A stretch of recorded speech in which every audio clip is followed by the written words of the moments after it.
7장 1절에서 6절 말씀 우리 한 절씩 교독하겠습니다. 비판을 받지 아니하려거든 비판하지 말라.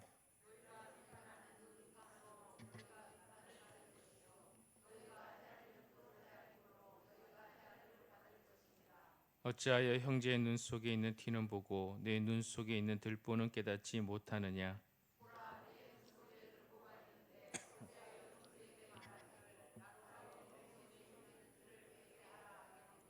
외식하는 자여, 먼저 내 눈 속에서 들보를 빼어라.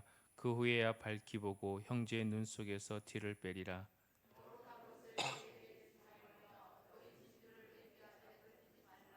그들이 그것을 발로 밟고 돌이켜 너희를 찢어 상하게 할까 염려하라. 아멘. 할렐루야. 수협에 나오신 모든 분들을 주의 이름으로 축복합니다. 우리 서로 인사할까요? 사랑하고 축복합니다. 잘 나오셨습니다. 네.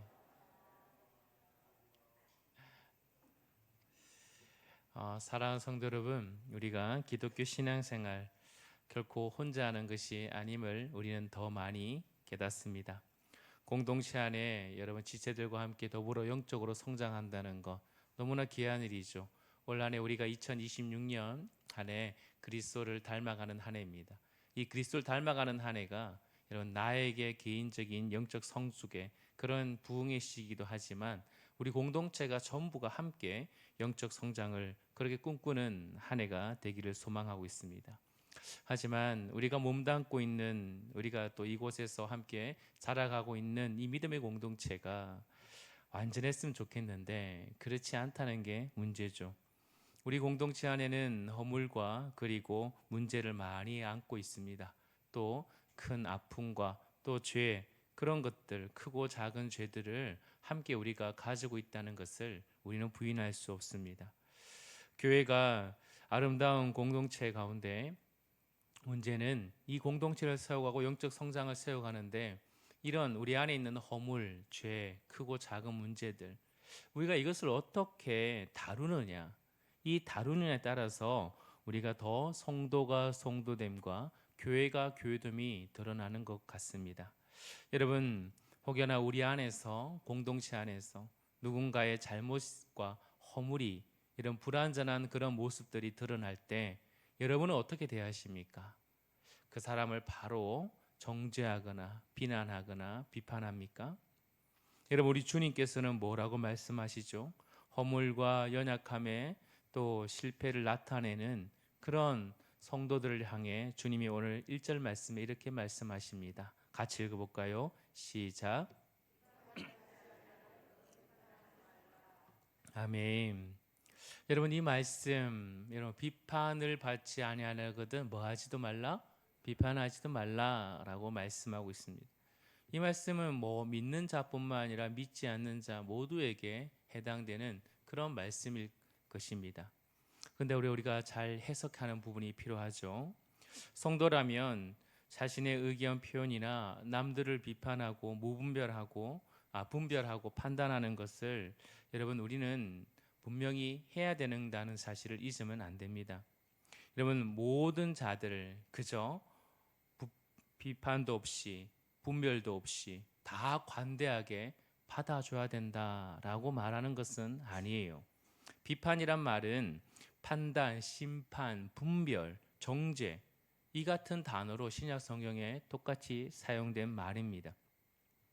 그 누구에 대해서도 비판하지도 않고 판단하지도 않고 심판하지도 말고 사람이 있는 그대로 다 받아줘야 된다. 그런 말이 아니라는 것을 우리는 먼저 알아야 됩니다. 우리가 사는 이 땅에는 참과 거짓이 있고 진리와 오류, 선과 악이 분명히 존재하고 있습니다. 그래서 이 땅을 살아갈 때 성도들은 영적 분별력을 가져야 됩니다. 요한 1서 4장 1절 말씀에 이런 말씀이 있어요. 같이 읽어볼까요? 요한 1서 4장 1절 시작. 사랑하는 자들아 영을 다 믿지 말고 오직 영들이 하나님께 속하였나 분별하라. 많은 거짓 선지자가 세상에 나왔음이라. 아멘. 영을 다 믿지 말고 오직 영들이 하나님께 속하였나 뭐하라? 분별하라 라고 말씀하셨어요. 그래서 우리는 선의를 가지고 무조건 받아들이는 사람이 아니다라는 것을 여러분 꼭 아셔야 됩니다. 우리가 이 땅의 빛과 소금이지 않습니까? 우리가 빛으로서 이 땅에 여러분 영적인 예리한 분별력을 가질 때 어둠이 밝히 드러나는 부분입니다. 그래서 비판하지 말라라는 말을 오해하지 마시면 좋겠습니다. 무조건 받아들여라. 무조건 아무 말 하지 마라 라고 해석해서는 안 된다는 것입니다. 우리 그리스도인들도 얼마든지 여러분 음악을 비평할 수 있고 미술, 예술, 문학 여러분 여러 가지의 비평적인 활동을 충분히 할 수 있다라는 것이죠. 여러분 오늘 7장 6절 말씀 보면 거룩한 것을 누구에게 주지 말며 개에게 주지 말며 너희 진주를 누구 앞에 던지지 마라 돼지 앞에 던지지 마라 라고 말씀하고 있어요. 주님의 말씀이죠. 개와 돼지 특정 어떤 사람들의 그런 부류를 가리키는 말입니다. 예수님께서 이렇게 특정 부류의 사람들을 여러분 따로 부르셨어요. 그런 것처럼 이 사람들은 우리 또한 그런 분별력을 가져야 됩니다. 그 복음의 귀한 것을 알고 있을 때 어떤 사람이 이것을 귀하게 여기는지 안 여기는지 여기에 대한 분별력을 가지고 또 뱀처럼 지혜롭게 분별하여 복음을 온전히 전할 수 있는 사람이 되어야 된다라는 것이죠.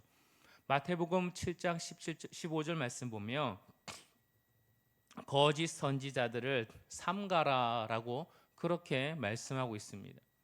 여러분 거짓 선지자인지 아닌지 뭐 아는 거예요? 분별하는 것입니다. 분별해내야 되는 것이 바로 중요한 성도의 자세라는 것입니다. 모든 행동과 모든 말, 모든 그런 생각들을 우리는 바르게 평가하고 판단할 수 있는 영적 분별력을 반드시 가지고 있어야 됩니다. 여러분 그래야 그 사람을 온전히 잘못된 행동이나 또 잘못된 생각을 고쳐낼 수 있어요. 나에게도 해당되고 남에게도 해당되는 것입니다. 내 생각이 무조건 맞다. 내 행동이 무조건 맞다. 우리는 이런 입장에서 분별해야 내야 되는 것입니다. 누군가의 말이 무조건 맞다. 야, 저 사람 말하면 무조건 맞아. 저 사람이 저렇게 행동하면 저게 무조건 맞는 거야. 라는 그런 생각을 가져서는 안 된다는 것입니다. 적극적으로 분별해내야 됩니다. 공동체 안에서도 마찬가지죠. 지체들에게 말할 수 있어야 됩니다. 행동할 수 있어야 돼요. 뭐라고요? 그렇게 하지 말아 주십시오. 그리고 이렇게 해 주십시오. 라고 그렇게 우리는 말할 수 있고 분별해낼 수 있고 판단할 수 있어야 되는 것입니다. 성도로서 바르게 행하지 못할 때 바르지 못하다고 말할 수 있는 것이 사랑입니다. 그리고 그것을 말할 때는 사랑을 담아서 분명히 해야 되는 것이죠. 그러나 그런 것을 보면서 뭐라고요? 야, 저 사람은 성도도 아니다. 저 사람은 목사도 아니다. 끊임없이 판단하고 정죄하는 것은 안 된다는 것입니다. 그것은 우리의 영역을 넘어가는 거예요. 우리가 분명히 분별하고 영적으로 깨어있고 판단하고 그렇게 할 수는 있지만 그 사람을 어떤 것을 두고 나서 그 사람의 모든 인격과 그 사람의 모든 존재감을 완전히 무시하거나 그 사람을 완전히 정죄해서는 안 된다라는 것입니다. 모든 판단은 우리가 하는 것이 아니에요. 모든 판단, 우리의 참된 재판관은 하나님 한 분밖에 없다는 사실을 우리는 반드시 기억해야 되는 것입니다. 그러면 예수님께서 비평하지 말라, 비판하지 말라라는 말은 무슨 말일까요? 다른 사람에 대해서 악평하지 말라라는 것입니다. 건설적인 비평 그리고 악평은 완전히 다른 것이죠.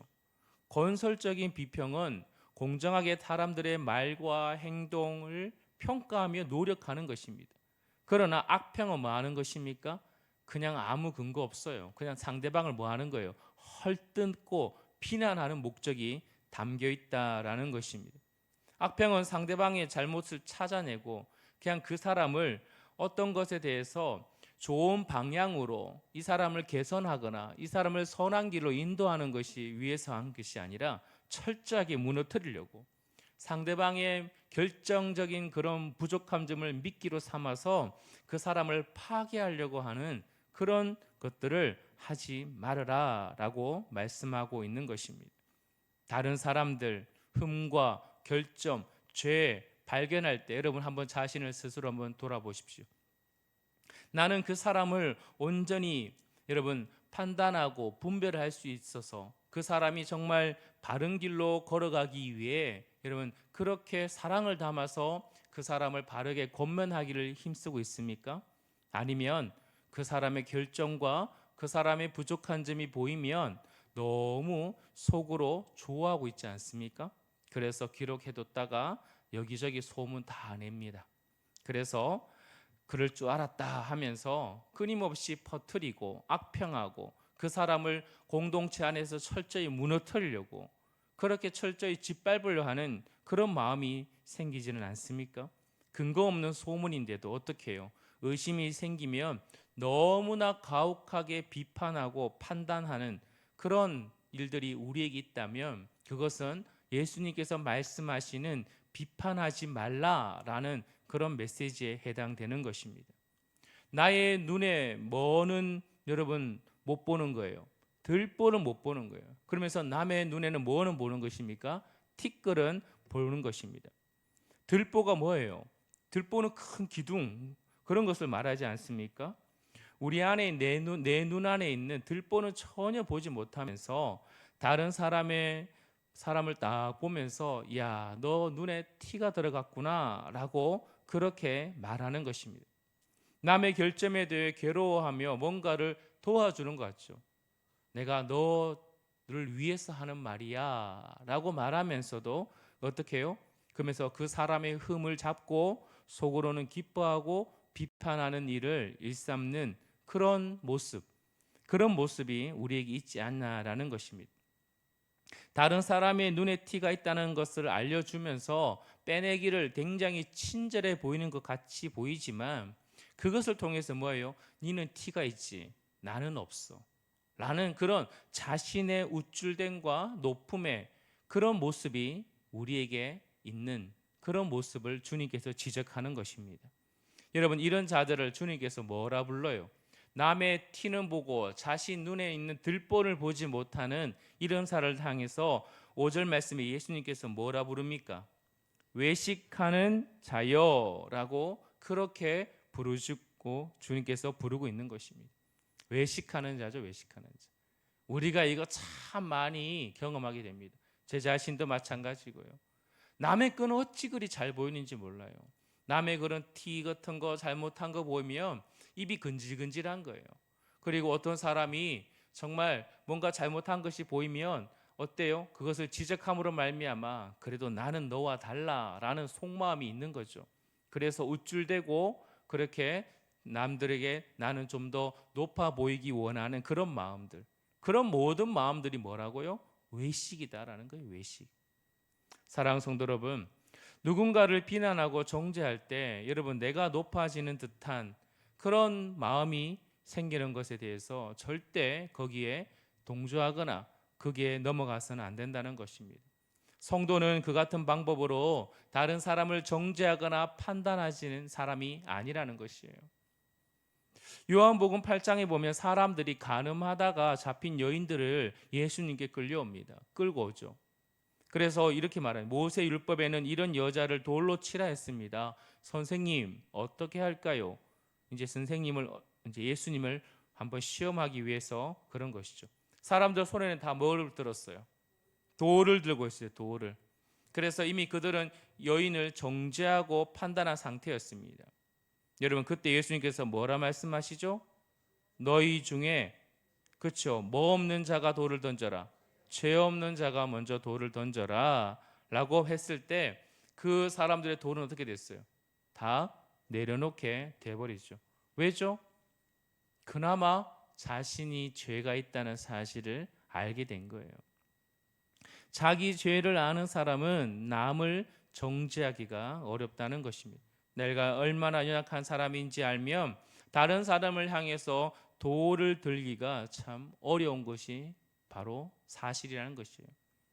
감리교 여러분 세웠던 사람 여러분 누구죠? 존 웨슬레죠. 웨슬레에게 어떤 사람이 한 사람이 찾아왔습니다. 목사님, 어떤 사람이요 목사님을 아주 심하게 비난하고 있습니다. 여러분 어떻게 생각하세요? 여러분에게 누군가 왔어요. 권사님, 장로님, 지금 누군가요 장로님을 엄청나게 뒤에서 뒷담화를 하고 있어요.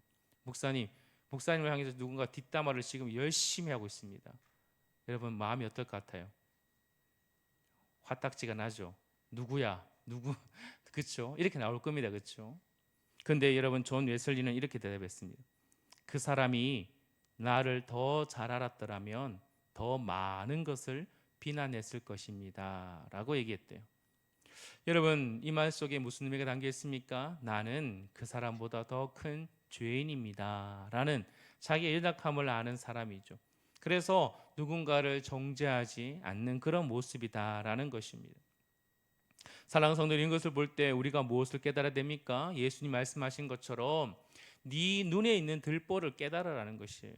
그것을 깨달아야 진정한 그 사람에게 비판을 하는 것, 악평하는 것, 그것을 멈출 수 있다라는 것이죠.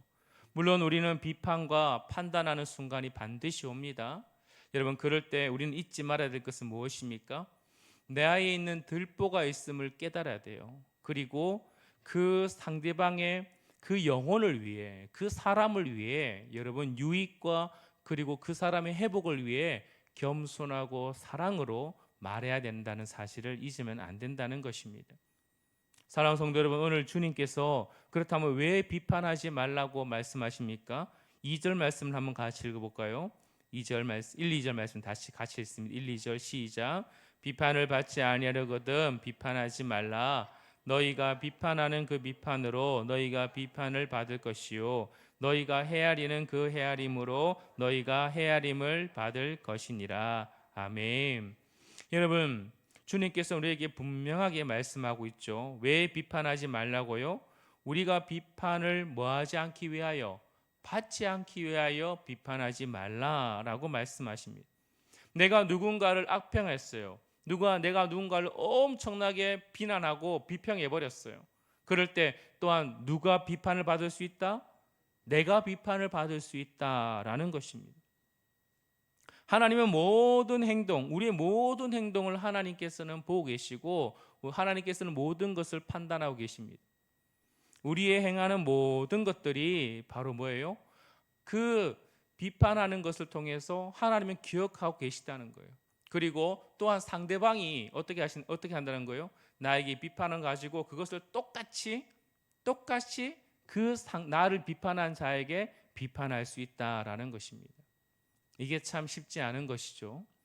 이 앞에 있는 목사가 더 쉽지 않아요. 목사가 어떤 것에 있어 메시지를 전하고 가르침을 줄 때 나는 그렇게 행하지 못하면서 이 자리에 서서 여러분에게 말씀을 전할 때 참 두렵고 떨림이 있다는 것입니다. 그럼에도 불구하고 주님의 말씀을 여러분에게 전할 수밖에 없죠. 그러나 우리 항상 감내해야 됩니다. 내가 하는 비판이 곧 나에게 돌아올 수 있는 부메랑과 같다라는 사실을 결단코 잊어서는 안 된다는 것입니다. 여러분 또한 왜죠? 너희가 비판하는 그 비판으로 너희가 비판을 받을 것이요 너희가 헤아리는 그 헤아림으로 너희가 헤아림을 받을 것이다. 바로 뭐예요? 아까 말씀드린 것처럼 우리의 모든 행동은 누가 심판하고 계신다고요? 하나님이 심판하고 계십니다.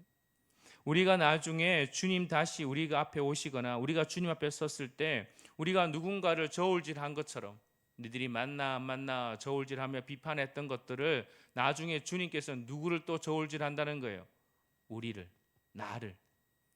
너 그렇게 저울질하고 그렇게 비판하고 그렇게 남을 끊임없이 악평하고 그렇게 했던 것들 하나님이 그대로 하나님 앞에서 너 또한 심판과 정죄를 받게 될 것이다 라고 말씀하고 있는 것입니다. 사랑하는 성도 여러분, 그러므로 우리는 예수님 말씀하신 것처럼 우리는 이 비판하는 자세를 철저하게 조심해야 되는 것입니다. 그러면 우리가 형제의 잘못된 것에 대해서 어떻게 해야 될까요? 그냥 내버려 둬야 됩니까? 아무것도 그냥 아무것도 무분별하게 다 받아줘야 될까요? 그렇지 않습니다. 처음에 말씀드린 것처럼 여러분 우리가 상대방의 결점이 보이거나 상대방이 어떤 부족한 점이 보이거나 그런 비판할 그런 충분한 이유가 있을 때 여러분 행동에 여러분 우리가 먼저 나를 먼저 돌아보는 자세가 필요한 것입니다. 나를 먼저 돌아봐야 돼요. 내가 과연 저 사람의 잘못된 것을 충원하고 조언해 줄 수 있는 그런 나의 그런 내 안에 그런 모습이 있나 없나라는 것을 바르게 판단하는 것이 먼저라는 사실을 잊으면 안 된답니다. 그리고 상대방을 누군가에 갔을 때 나의 그런 부족한 점을 인정하고 내 안에 있는 들보가 있음을 인정하고 그리고 누군가에게 그것을 지적할 때는 한없는 사랑과 그리고 아낌없는 마음을 가지고 겸손한 태도로 그 사람이 고쳐낼 수 있도록 그렇게 힘써야 되는 것입니다. 그럴 때 여러분 하나님께서 이것을 온전하게 함께 회복되는 일이 일어나는 것이 쉽지 않죠. 쉽지 않습니다. 우린 상대방의 결점을 찾아내고 비난하는데 정죄하는 데는 탁월하잖아요. 그런데 여러분 나를 먼저 고친다? 이게 참 쉽지 않아요. 그래서 여러분 어떻게 해야 된다고요? 하나님 은혜를 구해야 됩니다. 누군가에게 말을 할 때, 누군가를 비난할 때, 누군가가 판단할 때 여러분 먼저 하나님 앞에 하나님 나를 먼저 돌아보게 해주십시오. 내 안에 결정과 내 안에 그런 약점과 죄가 있음을 다시 한번 돌아보고 나의 이 말들이 그 사람을 바르게 세우는 말이 되게 할 수 있도록 그 지혜가 될 수 있도록 하나님 나를 사용해 달라고 또 그 사람을 향해서 긍휼한 마음을 품고 그리고 그 긍휼함으로 내가 용서하고 대하며 그렇게 나의 기준이 아닌 하나님 말씀에 근거하여 또 은혜에 근거하여 그렇게 내가 행하고 말할 수 있는 사람이 되게 해달라고 우리는 힘써야 되는 것입니다. 사랑하는 성도 여러분, 우리가 참 쉽지 않지만 결단코 포기해서는 안 된다는 것입니다. 반드시 기억하십시오. 우리는 하나님 심판대에 다 서게 됩니다. 우리는 결국 하나님 앞에 우리의 그 모든 말과 행동에 대해서 우리는 다 헤아림을 받게 될 것입니다. 그러므로 함부로 누군가를 판단하고 매도해서는 안 된다는 것입니다. 허물과 죄가 있어도 여러분 그것만 다루십시오. 허물과 죄가 있으면 여러분 그것에 대해서 바르게 고쳐내는 것이 다루십시오. 우리는 비평하고 악평하는 일에 어디까지 다뤄버려요? 그 사람의 인격과 살아오는 모든 환경과 그 지방과 그 모든 것을 다 부인하게 만들어버려요. 철저하게 그 사람이 공동체 안에서 완전히 세워질 수 없을 정도로 그렇게 여러분 우리는 무분별하게 그 사람을 악평할 때가 너무 많습니다. 멈추셔야 됩니다. 멈추셔야 돼요. 여러분 무분별하게 받아들이는 것도 문제입니다. 누가 말했으면 다 맞는 말이다. 세상에서 저런 다 흐름이 트렌드가 맞기 때문에 저게 다 맞다. 저 사람이 저 영향력 있는 사람이 말했기 때문에 다 옳은 것이다. 여러분 저 유명한 사람이 저렇게 행동했기 때문에 다 저렇게 행동하면 아무 문제가 없다. 그런 것도 여러분 우리는 그대로 받아들여서는 안 됩니다. 우리는 분별하고 판단하고 여러분 지혜를 가지고 우리는 제대로 여러분 우리는 판단해야 됩니다. 그러나 또한 아무렇게나 막말 쏟아내고 마음껏 퍼붓는 마음대로 그냥 보이는 대로 한 번도 머릿속에서 가슴으로 내려와서 한 번 거르지 않는 그냥 혀끝에서 나오는 눈에서 보고 혀끝에서 나오는 그런 칼과 같은 남을 죽이는 말, 인격을 모독하는 말 그런 말을 함부로 내뱉는 그런 이 시대에 우리 성도 또한 그렇게 다 비평하고 다 악평하고 따라해서는 안 된다는 것입니다. 바르게 잘 분별하는 지혜와 명철과 따뜻한 마음으로 우리는 이 땅에 진정한 회복을 위해 분별과 바른 판단을 가지고 우리는 성도의 성도됨을 보여줘야 될 줄 믿습니다. 사랑하는 성도 여러분, 말씀을 마무리할게요. 주님께서 십자가 위에서 찢으시고 물과 피를 다 흘려서 여러분 우리가 하나님의 자녀로 우리를 세워주셨습니다. 그리고 성령께서 한 사람 한 사람을 부르셔서 그 한 사람 한 사람이 모여서 한 교회를 만드셨습니다. 한 몸이라는 거예요. 한 가족이라는 것입니다. 교회 안에 여러분 서로 이 칼을 가지고 이 비난과 비평과 악평을 가지고 서로 인격을 매도하고 서로를 물고 뜯고 헐뜯는, 누군가의 허물을 보면 속으로 기뻐하는, 그렇게 해서 끊임없이 돌고 도는, 내 입에서 끊임없이 소문나고 돌고 도기를 좋아하는 그런 공동체가 된다면 가장 먼저 우리 주님이 너무너무 마음이 아프실 것입니다. 그리고 그것이 과연 이 땅에 하나님의 나라를 보여주는 믿음의 공동체인가라는 것을 의심하게 될 것입니다. 우리 안동소문교회는 성령께서 하나 된 믿음의 공동체입니다. 그렇다면 남을 여러분 헐떡거나 비평하거나 악평하거나 여러분 서로 칼을 서로 대는 그런 겨루는 공동체가 아니라 서로 품어내고 서로를 사랑하고 겸손하고 그리고 바른 분별을 하며 누군가가 함께 우리가 영적 성장을 위해서 누군가에게 나에게 권면을 할 때 그것 또한 받아들일 수 있는 그런 마음을 열리는 그런 사랑의 공동체가 되기를 소망합니다. 한 사람 한 사람 여러분 주님의 눈으로 바라봤으면 좋겠습니다. 비판할 거 보이면 여러분 가장 비판 많이 받을 사람이 저겠죠. 여러분 가장 많이 여러분 모든 것이 여러분 한 사람 한 사람 여러분 주님의 눈으로 보지 아니하면 여러분 얼마나 우리 안에 흠과 여러분 티가 많은지 여러분은 한없이 보입니다. 그러나 주님의 눈으로 보면 그 사람의 연약함도 내가 끌어안을 수 있는 그런 겸손한 마음이 우리에게 생기기 마련입니다. 그래서 우리의 눈과 우리의 말과 우리의 입술과 우리의 마음이 주님을 닮아서 정말 아름다운 믿음 안에서 하나 되고 사랑으로 하나 되는 그런 믿음의 공동체 되기를 주의 이름으로 소망합니다. 우리 다시 한번 우리 찬송가 오늘 드린 찬송가인데요. 218장 우리 찬송합시다.